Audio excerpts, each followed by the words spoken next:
여러분, 여행을 갔는데 똑같은 가격이면 역 바로 앞 평범한 숙소로 가실래요? 아니면 10분을 더 걸어도 인스타에 올릴 수 있는 예쁜 숙소로 가실래요? 100이면 100, 10분 더 걷는 걸 선택을 할 거예요. 결국 에어비앤비는 인테리어가 수익률 그 자체거든요. 그럼 인테리어에 무작정 돈을 쏟아부어야 할까요? 그건 아니라고 자신있게 말할 수 있습니다. 제가 아파트와 고시원, 공유 오피스까지 반셀프 인테리어로 고쳐보기도 했고, 자재를 사겠다고 발품도 진짜 많이 팔아보고, 서울시에서 주관하는 인테리어 아카데미도 다녀봤는데요. 이 경험들 덕분에 턴키로 1억이 나올걸 반셀프로 3천으로 마무리를 한 적도 있어요. 제가 이 경험에서 얻은 돈은 아끼면서 퀄리티는 확실하게 뽑아내는 법, 지금부터 바로 알려드릴게요.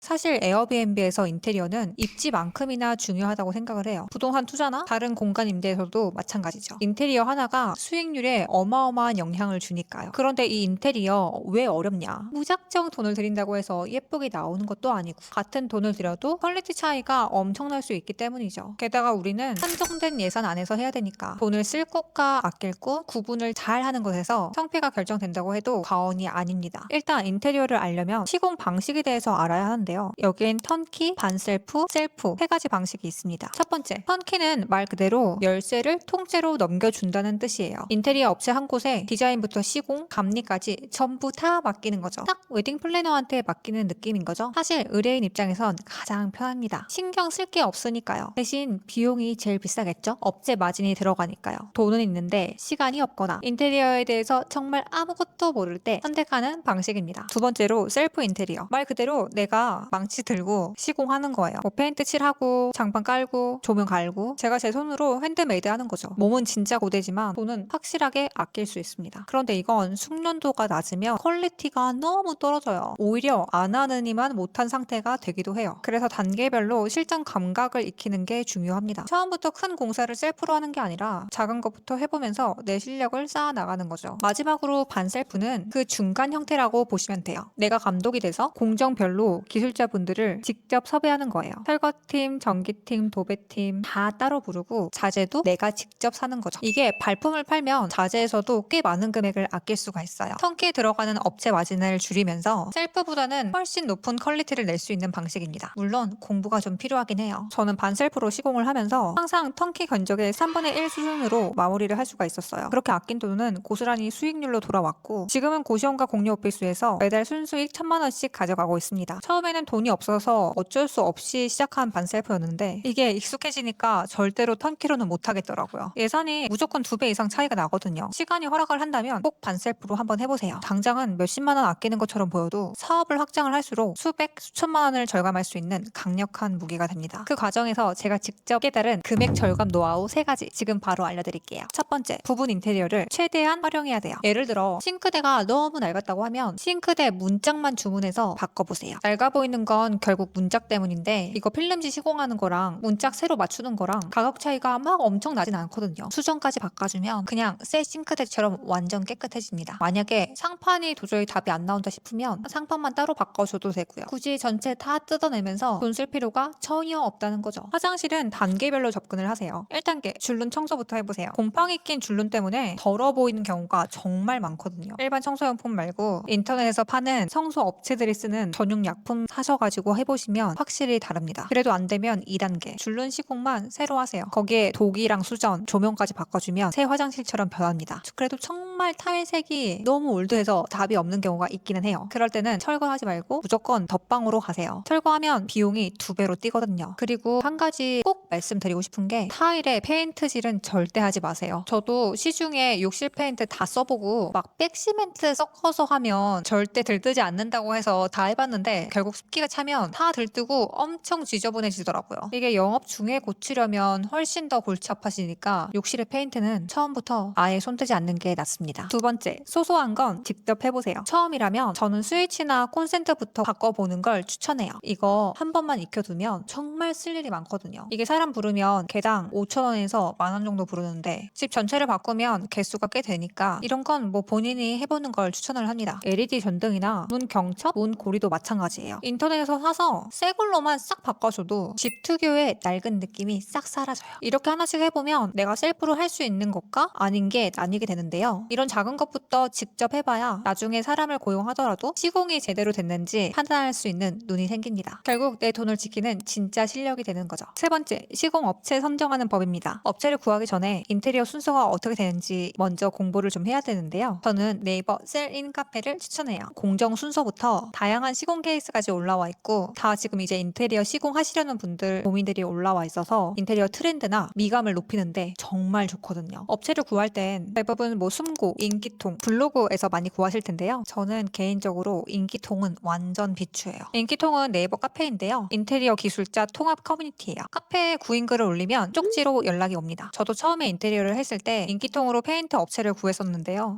근데 사기를 당했어요. 시공을 해놓고 폐기물도 처리를 하나도 안 해놓고 하기로 한 것들을 다 하지 않았길래 얘기를 했더니 추가금을 요구를 하더라고요. 제가 그때는 당연히 경험이 없었기 때문에 보내야 되는 줄 알고 보냈는데 그 후로 그냥 잠수를 타더라고요. 다행히 다른 업체가 와서 수습은 해줬지만 정말 기분이 좋지 않은 경험이었죠. 나중에 경찰 신고도 해봤는데 이게 처음부터 속이려는 의도가 있었다고 판단하기가 어렵대요. 일단 시공 자체는 일부 했기 때문이죠. 인기통으로 구하면 그 사람의 포트폴리오를 정확하게 알기가 어렵고 이렇게 잠수를 타버리면 끝이에요. 인기통은 내가 구인 글을 올리면 쪽지를 받는 구조잖아요. 이런 방식이 아닌 내가 처음부터 연락을 할 수 있는 업체로 컨택을 하세요. 뭐 블로그나 SNS에 본인 작업 내용을 꾸준하게 올리는 업체를 섭외를 하는 걸 추천을 드립니다. 자기 브랜드를 관리를 하시는 분들은 아무래도 AS 같은 것도 더 철저하게 해주시거든요. 후기 같은 거에 아무래도 좀 민감하시니까요. 숨고를 이용을 하시더라도 리뷰가 많이 쌓인 업체 위주로 보시고요. 오늘 제가 말씀드린 3가지 핵심 노하우 간단하게 정리를 해볼게요. 첫 번째, 부분 인테리어로 가성비를 챙기고, 두 번째, 소소한 건 직접 하면서 현장 보는 눈을 키우고, 세 번째, 포트폴리오가 투명한 업체를 컨택을 해서 리스크를 피하세요. 결국 인테리어는 무작정 돈을 쏟아붓는 게 아니라 쓸 곳과 안 쓸 곳을 명확하게 구분하는 게 핵심이더라고요. 처음부터 이런 실무적인 감각들을 하나하나 익혀두시면 나중에 어떤 공간을 운영하더라도 분명히 큰 도움이 되실 겁니다. 다음 영상에서는 인테리어 후에 받는 구청 실사부터 사업자 등록은 어떻게 하는지, 그리고 에어비앤비 어플 세팅하고 오픈하는 과정까지 제가 공부한 걸 공유해 보도록 하겠습니다. 저희 에어비앤비 창업기는 계속됩니다. 그럼 오늘도 화이팅! 안녕!